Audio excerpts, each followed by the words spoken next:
Hi friends, இது உங்கள் astro sports 19 channel. நம்ம சேனலில் வந்து கிரிக்கெட் ப்ரெடிக்ஷன்ஸ் பார்த்துட்டு வரோம். ஸோ இது வந்து இன்றைக்கி 7:30 Barbados Royals versus Antigua and Barbuda falcons நடக்குது. ஸோ இந்த மேட்ச்சில் வந்து ஃபஸ்ட்டு 1 to 15 ஓவர்ஸ் அவங்க வந்து நல்லா விளாடுவாங்க. லாஸ்ட் 4 ஓவர்ஸ் மட்டும் கொஞ்சம் சொதப்புவாங்க அப்படின்ற மாதிரி இருக்குது. ஆன்டிகுவா அண்ட் பார்புடா ஃபால்கன்ஸ் வந்து first 8 overs they will be very good. 8 over to 11.5 overs வந்து விக்கெட் ஜோனாக இருக்கும். ஒன்று பயங்கரமாக அடிப்பாங்க, இல்லை ஒரு என்ன சொல்கிறது, ஒரு ரோலர் கோஸ்டர் மாதிரி இருக்கும் அந்த இடம்.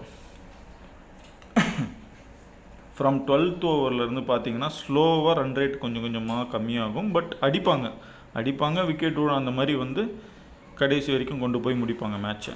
ஸோ இன்றைக்கி இப்படி தான் இருக்க போகுது கைஸ். புக் செட் பண்ணுங்கள். இது புக் செட் கேம். இது பார்படோஸ்